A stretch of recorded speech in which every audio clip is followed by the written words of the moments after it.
올해는 미국 대선이 있는 해죠. 올해 11월에 이제 대통령 선거가 있습니다.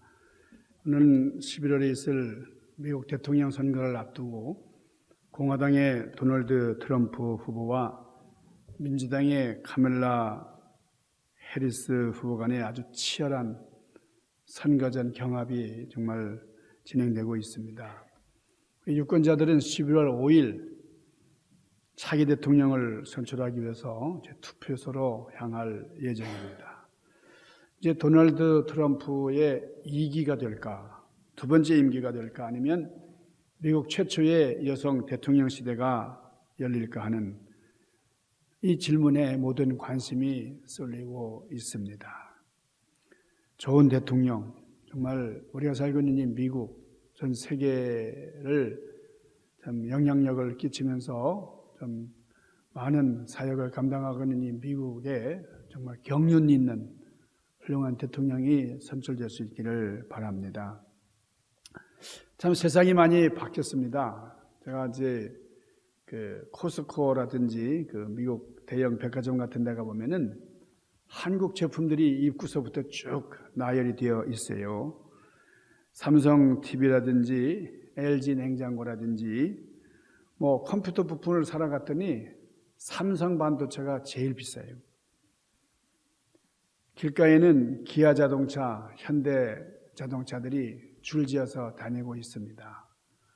밥솥만 하더라도 옛날에는 코끼리 일본 밥솥이 최고인 줄 알았는데 요즘에는 쿠쿠니, 쿠첸이 우리 한국 사람들이 만든 그런 제품이 좋다고 많은 사람들이 이렇게 호평을 합니다. 제가 미국에 올 때만 해도 소니라든지 파나소닉이라든지 파이오니아라든지 사실 일제가 판을 치고 있었죠. 그런데 요즘 세상이 많이 바뀌었어요. 우리 정수기를 쓰는데요. 우리 교회 친교실에 정수기가 웅진 코웨이 한국산입니다. 정수기 중에도 우리 한국 제품이 그렇게 좋다 그래서 우리 미국에서 한국 제품이 많이 알려져 있고 실제로 사용해 보니까 참 좋은 게 사실이에요. 사실 우리나라를 생각을 해보면은 정말 우리 100여 년 전만 해도 참 못 살았잖아요. 세계가 바뀌는데 적응하지를 못해가지고 그때 농경시대에서 산업시대로 변화되는 시대에 전혀 탈바꿈하지를 못했습니다. 그래서 옛날 그대로 그저 전통만 지키면서 그렇게 우물한 개구리처럼 이제 살아왔어요. 그러다가 시대의 변화에 발붙이지 못한 그런 우리 한국이 일본의 노예가 되고 말았어요. 일본의 종이 되고 말았습니다. 일본이 우리보다 앞서서 발전된 서구 문명을 받아들이고 개화해가지고 우리나라를 지배하게 됐습니다. 근데 지금은 많이 달라졌어요. 지금 일본에 가보면은 일본은 아직도 아날로그 시대라 그럽니다. 거기 보면 지금도 팩스를 사용해서 메일을 이제 받는다 그래요. 물론 그렇지 않은 분야도 있지만은 여전히 일본은 아주 옛날 그대로 아날로그 시대에서 벗어나지 못했는데 지금 우리 한국은 디지털 시대에 아주 첨단을 걷는다는 거예요. 미국보다도 더 발전된 그런 첨단 분야를 이루는 우리 한국의 모습을 볼 수가 있어요. 그러니까 우리 한국이 시대 변화에 적응을 해가지고 그 흐름을 잘 탄 겁니다. 전자반도체 산업을 예를 들면은 일본의 전자반도체 아주 유수한 반도체 기업들이 있잖아요. 미국 버금가는 일본 제품들이 세계를 호령하던 그런 시대가 있었는데 그런 시절은 다 가고 지금 일본의 전자반도체 회사 10개를 다 합쳐도 삼성전자의 수익을 반도 못 따라간다는 거예요. 이렇게 한국이 아주 국제적인 큰 기업을 거느린 그런 나라가 됐어요. 이렇게 변화해 왔고 또 많이 발전해 왔는데 이렇게 변화하는 데 있어서 중요한 게 뭐냐? 국민들의 정신세계라는 겁니다. 도덕성, 창의력이라는 거예요. 우리 디지털 시대가 되면서 산업과 문명이 많이 바뀌었어요. 근데 이렇게 변화하면서 요구되는 아주 중요한 게 있는데 그게 세 가지입니다. 첫째가 영성, 인성, 창의력, 상상력 이런 것들이 있어야 그 나라가 앞서고 또 장래가 있고 개인도 장래가 있는데 거기서 뒤처지면은 추락하고 맙니다. 선진국에서 중진국으로 후진국으로 이제 추락하고 마는 거죠. 그런데 여러분 100여 년 전에 미래를 내다본 선각자가 있습니다. 이승만이라고 하는 20대 청년이 사형수로 있으면서 그 감옥에서 예수를 믿었어요. 예수님을 접하고 난 다음에 이 이승만 대통령이 왕족 출신입니다. 전주 이씨, 어떤 대군의 이제 후예예요. 그러니까 그 왕가의 일원인데 이 사람이 감옥에 들어가 가지고 예수님을 믿게 됐어요. 예수 믿은 해가 1899년입니다. 감옥에 있으면서 성경을 대하는데 성경을 읽으면서 너무너무 은혜를 많이 받은 거예요. 그래서 마음속에 깊은 이제 감동을 하면서 읽었는데 그때 이 성경을 읽고 난 다음에 쓴 책이 독립정신이라는 책이에요. 제가 오늘 칼럼에 조금 이제 인용을 했습니다만은 여러분이 독립정신이라는 책을 한번 여러분 읽어보실 만합니다. 청년 이승만 20대 때 말이에요. 옥중에 갇혀서 쓴 책입니다. 이 책을 읽어보면 참 감탄하게 돼요. 어떻게 20대의 젊은이가 이런 생각을 할 수가 있나. 아주 깜짝 놀래요. 이 독립정신책 서론에 보면은 이 이승만, 청년 이승만이 가장 먼저 주장한 게 왕정을 없애야 된다는 거예요. 왕정 철폐. 그 당시 이제 왕이 고종, 그때 뭐 제국이라고 그러고 또 황제라고 그래서 고종 황제였는데 그 왕정 시대가 없어져야 된다. 그리고 공화국으로 바뀌어야 된다. 이걸 청년 이승만이 주장을 했습니다. 대륙 세력인 중국, 러시아에 의지하던 지금 대륙 시대가 지나고 앞으로는 해양 세력이 돼야 된다. 해양 세력으로 우리도 변화돼야 된다. 이런 얘기를 했어요. 그 당시에 이런 걸 다 내다본 겁니다. 이 한반도의 미래가 세계의 선진화, 민주화가 돼야 된다. 그 당시로는 정말 상상할 수 없는 이런 놀라운 얘기들을 그 책에다가 이제 기록을 하고 있습니다. 20대 청년이 말이죠. 그리고 그 뒤에 뭘 썼냐면은 우리 조선이 많은 그 변란을 겪었잖아요. 1636년에 병자호란이 있었는데 그 청나라가 우리나라를 침략했던 그 병자호란 이후로 그런 어려움을 겪으면서 우리나라가 아주 변화될 좋은 기회를 맞았는데 그걸 다 놓쳤다는 거예요. 그렇게 끔찍한 변란을 겪으면은 그 다음에 계몽 사상이 일어나고 각성을 하고 그래서 새로워져야 되는데 그걸 번번이 다 놓쳤다는 거예요. 지금 여러분 이승만 대통령에 대한 호불호가 있습니다만은 이승만 대통령이 집권하면서 그 부패한 조선 왕조를 청산하지 못했다고 하면은 지금 우리는 저 태국이나 사우디아라비아처럼 왕을 숭배하는 나라에서 하나도 앞서 나가지 못했을 거예요. 여러분 지금 일본이 지금 천황 그래가지고 왕을 신으로 모시잖아요. 그러니까 신사에다가 찬배를 합니다. 그 신사에다 위패들이 있고 말이에요. 그 천황을 신으로 숭배하는 그리고 그 군국주의. 그래서 옛날에 그 군인들이 천황 앞에 목숨을 바친다고 하는 거. 여러분 끔찍한 일입니다. 일본이 많이 발전되고 선진국이라고 하지만은 그 왕정을 철폐하지를 못했어요. 그래서 지금 천황 그러면 아주 신으로 이제 숭배를 하는 우리나라가 그런 꼴이 될 수 있었죠. 그런데 이승만 대통령이 정말 집권하면서 가장 먼저 한 일이 기독교를 받아들이고 그리고 민주공화제를 수입한 거예요. 미국의 대통령제 같은. 그래서 우리 한국이 민주주의의 기초를 이루게 됐습니다. 다른 것보다 이런 일들이 너무 고마워요. 그리고 우리가 기독교가 아주 활짝 꽃피게 된 것이 우리 이승만 대통령의 그 노력 때문이었다. 이렇게 볼 수가 있습니다. 그 이승만 대통령의 그 책에 보면은 한국은 1636년 이후에 4차례나 우리가 일본을 앞지를 수 있는 기회가 있었는데 그걸 4차례나 다 놓쳤다는 거예요. 특별히 여러분 그 다산 정약용 선생 같은 분이 아주 지략이 있는 미래를 내다보는 그런 분이었다. 이승만 대통령이 이 책에서 우리 정약용 선생을 이제 인용을 하는데 특별히 정약용 선생님이 쓴 책 중에 목민심서라는 게 있습니다. 목민심서. 목민심서. 심서가 무슨 뜻이냐 하면 마음에서만 읽는 책이라는 뜻이에요. 마음으로 쓴 책이다 그 말입니다. 그러니까 왜 심서냐? 탁월한 경영, 그런 철학을 다 거기다가 집필했는데 이거를 오픈할 수가 없어요.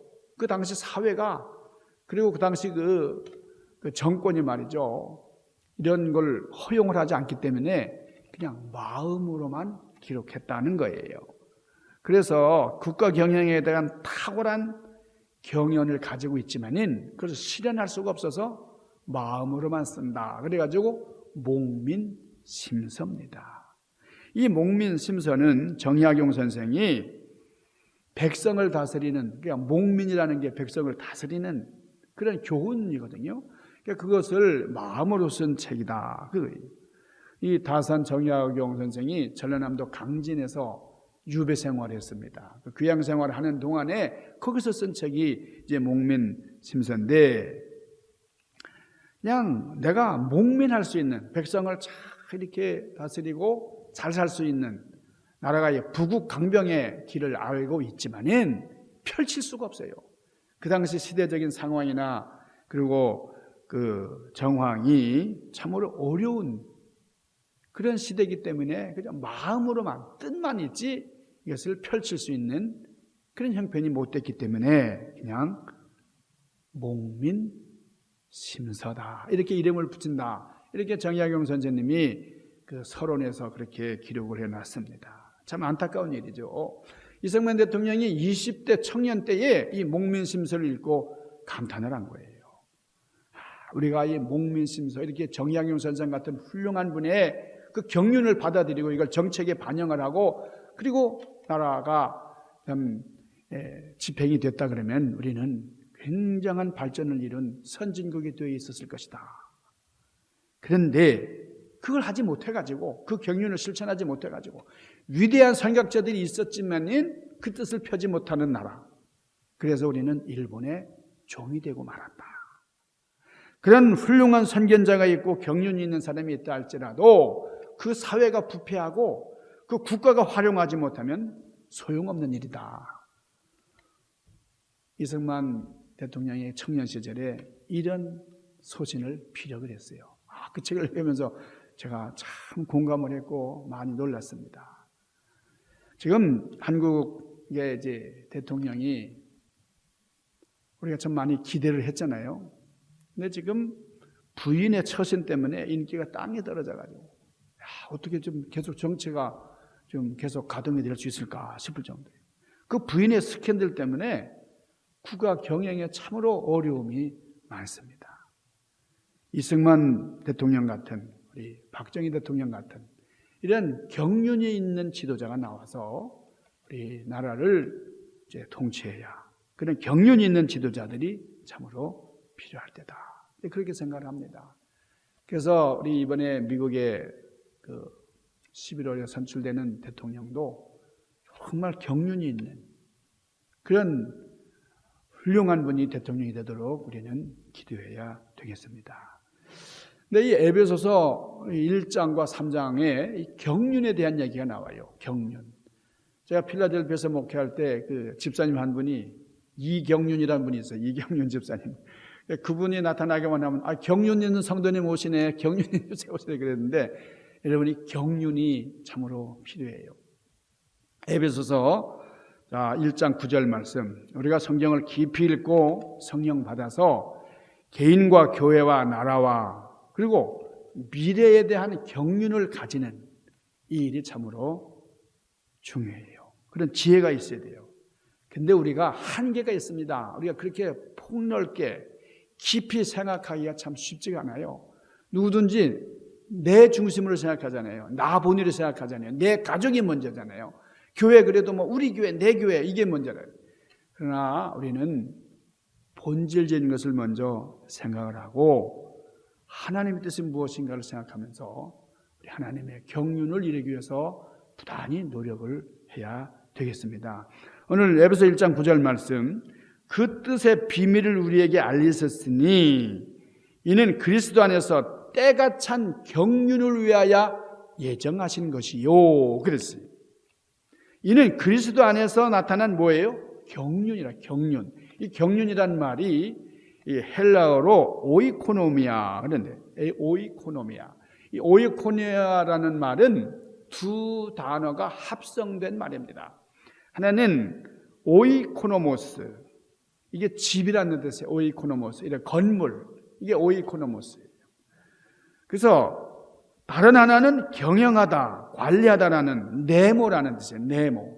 그래서 이 두 단어가 합쳐져 가지고 오이코노모스는 경영하고 관리하는 것과 관계 있고, 오이코노미아는 오이코스, 집하고 관리하는 네모가 합쳐져 가지고, 그래서 살림살이를 뜻하는데, 여러분 영어로 경제를 뭐라 그럽니까? 이코노미죠. 이코노미. 이코노미가 바로 이 오이코노미아라는 단어에서 나왔어요. 하나님의 경륜 안에서 관리하는, 이게 경제다 그거예요. 그러니까 우리 경륜이라는 것이 얼마나 중요한 것이냐. 하나님께서 우주를 다스리시고 지도자들이 국가를 경영하고 목회자가 선교를 하는, 여러분 여기에 오이코노미아, 온 우주를 다스리시는 하나님의 살림살이, 그 경륜 안에서 우리는 그 경륜을 이루어 나가야 된다. 여러분, 우리가 어떤 지도자를 평가할 때에 그 지도자가 경륜이 있느냐 없느냐, 이걸 먼저 평가해야 된다는 거예요. 여러분, 사람마다 다 경륜이 있어야 돼요. 경륜. 근데 그 경륜을 어디서 배웁니까? 서울대학에서 배웁니까? 하버드 대학에서 배웁니까? 어디서 배워요? 오늘 에베소서 3장 9절, 여기 경륜에 대해서 교훈하고 있습니다. 여기 10절 말씀 보니까 영원부터 만물을 창조하신 하나님 속에 감추었던 비밀의 경륜이 어떠한 것을 드러내게 하려 하심이라. 여러분, 신비한, 사람의 지혜로 체득할 수 없는 그 경륜이 어디서 나오느냐? 여기 10절 말씀에 보니까 교회로부터 나온다. 교회로 말미암아 그랬어요. 여러분, 그러니까 교회가 얼마나 중요한 곳인가. 교회로 말미암아 하늘에 있는 통치자들과 권세자들에게 하나님의 지혜를 알게 하려 함이라. 그러니까 하나님의 경륜을 깨닫게 하는 곳이 어디냐? 이게 교회라 이거예요. 그러니까 교회를 통해서 하나님께서는 이 나라가 어떤 방향으로 가야 되고 어떤 정책을 수행해야 되고 하는 이런 모든 지혜가 교회로부터 나온다. 그래서 이 교회로 나와서 세상 사람들이 배워야 된다 하는 것을 오늘 본문이 말씀하고 있는 거예요. 그러니까 우리가 그런 긍지가 있어야 됩니다. 우리는 비록 소수민족이 모이는, 그리고 인원이 몇 명 모이지 못하는 정말 변두리 같은, 정말 소외된 그런 마음, 그런 초라한 모습으로 우리가 교회 생활을 합니까? 그렇게 신앙생활을 합니까? 그러나 우리는 중앙교회입니다. 우리 나성중앙이라는 자부심을 가지고 지금 우리가 미약하지만은 하나님께서 이 교회라고 하는 이 권세, 정말 경륜이 있는 이런 현장을 우리가 허락하셨기 때문에 중요한 이 교회의 사명을 잘 감당을 함으로써 하나님의 경륜을 펼치는 그런 역사가 있기를 바랍니다. 우리가 좀 더 본질적으로 예수를 믿는 정말 신앙을 온전하게 이루어 나가는 그런 고민을 해야 돼요. 우리가 성경을 읽으면서 성경 안에 있는 하나님의 뜻이 어디에 있는가 고민해야 되고, 여러분, 청년 이승만이 감옥에 갇혔습니다. 왜 감옥에 갔는가 하니 왕정을 철폐해야 된다 그래가지고. 여러분, 고종, 순종 얼마나 부패한 사람들이에요. 정말 나라가 그냥 팔리고 그랬는데도 그냥 그 사록에 보면은 이 고종이 자기 재산을, 이 왕가의 그 재산을 지키기 위해서 그냥 부당한 일들을 많이 했어요. 하여간 이 왕정이 펼쳐졌다고 하면 지금도 전하! 여러분 지금 참 힘들었을 겁니다. 근데 지금 그래도 우리 한국이 좀 많은 변화를 겪으면서 지금 민주주의 국가가 되고 세계가 부러워하는 그런 나라를 이루게 된 데에는 우리 청년 이승만이 그 20대에 감옥에서 사형수로 있으면서 이 나라 몇십 년 미래를 내다보고 거기에 대한 경륜을 펼쳤습니다. 여러분 제가 이 책을 이렇게 감동받으면서 읽었기 때문에 여러분들에게 권해드리는 건데, 여러분 우리가 이런 경륜을 말할 수 있어야 됩니다. 우리는 작은 교회지만은 참 하나님의 경륜을 구하면서 하나님의 뜻을 펼치는 그런 사람들이 많이 모이고 그렇게 역사를 이끌어가는 그런 교회가 될 수 있기를 바랍니다. 예수님께서 제자들과 대화를 하시는데 마태복음 24장 3절에 보면은 제자들이 이렇게 질문을 합니다. 예수님, 세상의 종말이 언제 올 것입니까? 우리에게 일러주시옵소서. 예수께서 감람산 위에 앉아있을 때에 제자들이 주여 이르되 우리에게 이르소서 어느 때 이런 일이 있겠사오며 또 주의 임하심과 세상 끝에 무슨 징조가 있사오리까? 그랬어요. 여러분 징조라고 하는 게 뭡니까? 징조는 사인이에요. 사인. 뭔가 보여주는 겁니다. 그러니까 사인이라는 게 여러분 그러니까 운전을 하다가 빨간불이 딱 켜져요. 그러면 우리가 서야 되잖아요. 그게 서라는 사인이에요. 그런 딱 징조가 나타나면 서야 돼요. 근데 파란불이 나타나면 이제 갈 수가 있는 거죠. 우리 시대의 말세의 사인, 말세의 징조가 뭐냐? 예수님께서 말씀하십니다. 너희가 사람의 미혹을 받지 않도록 주의하라. 사도행전 24장 7절 말씀에 보니까 나라가 나라를 대적하여 일어나겠고 민족이 민족을 곳곳에 기근과 지진이 있으리니 이 모든 것이 재난의 시작이니라. 여러분 우크라이나가 그 러시아의 그 탱크에 짓밟히고 말이죠. 침공을 당하고 하면서 정말 끔찍한 일이 벌어지고 지금 이스라엘과 하마스, 헤즈볼라, 저 중동에서 이란과 그냥 계속 복잡한 이야기들 우리가 듣잖아요. 그 전쟁의 참화 속에서 정말 무고하게 죽어가는 그런 아이들의 모습을 우리가 뉴스를 통해서 매일 접하고 있잖아요. 그리고 며칠 전에도 여기 지진이 흔들려가지고 말이죠. 계속 우리를 흔들어 놓잖아요. 또 사상 유례없는 그런 더위가 우리를 괴롭히고 있고 말이죠. 여러분, 저 텍사스 아주 더운 곳이잖아요. 그 더운 곳에 한파가 밀려와가지고 폭설이 쏟아지고 영하 40도로 내려간 적이 있다는 거예요. 여러분, 이게 지금 엉망진창이에요. 재난의 시작. 우리 주님께서 오실 때가 임박해 있어요. 여러분, 그런 교훈이 있습니다. 역사하게. 새 길이 열리면 새로운 역사가 열린다. 여러분, 이런 시대에 우리가 해야 할 일이 무엇입니까? 세상 지혜로 얻지 못하는 하나님의 경륜을 배워야 돼요. 세상에서 배우지 못하는 것, 말씀을 통해서 배워야 됩니다. 이사야서 60장 21절 말씀, 너의 백성이 다 의롭게 되어 영원히 땅을 차지하리니. 주님께서 이렇게 말씀하셨어요. 너의 백성이 다 의롭게 되어서 영원히 땅을 차지하리니 그들은 내가 심은 가지요 꺾꽂이다 그랬어요. 여러분 꺾꽂이 해보셨어요? 나무를 잘라가지고 거기다가 이제 물을 좀 축여가지고 땅에다 아주 심습니다. 그러면 그게 생명력이 땅에 접지가 돼가지고 그 생명의 순이 올라오는 거예요. 자, 하나님께서 우리를 식목하셨다는 거예요. 버드나무, 무슨 머루나무 이런 것들 꼭 잘라가지고 꺾꽂이 하셨다. 하나님이 새로운 땅에다가 심으셨다. 식목하셨다. 우리 미국 땅에다가 우리를 붙여주셨어요. 우리가 누굽니까? 하나님께서 이 나성에다가 이 중앙교회에다가 심으신 가지입니다. 직접 심으신 꺾꽂이 가지입니다. 내가 손으로 만든 것으로서 손으로 직접 만든 걸 우리가 수제품이라고 하잖아요. 하나님의 핸드메이드예요. 우리는 한 사람 한 사람 작품으로 만들었어요. 하나님의 손으로 만든. 우리는 하나님의 작품, 하나님의 작품이에요. 그러니까 존귀하지 않습니까? 하나님께서 직접 손으로 빚어서 만드시고 식목하셨으니까 너무나 귀한 존재입니다. 내가 심은 가지다. 너희 한 명 한 명을 내가 직접 내 손으로 만들었다. 하나님께서 왜 심으셨는가? 하나님의 영광을 드러내기 위해서.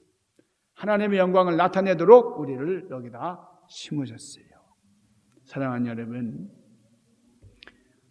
큰 마음으로 정말 하나님의 영광을 이루기 위해서 애쓰실 뿐만 아니라 하나님의 경륜을 구하시면서 오는 11월에 뽑힐 미국 대통령은 정말 하나님의 경륜을 알고 그 경륜을 실천하는 그런 지도자가 나오도록 기도할 수 있기를 바랍니다.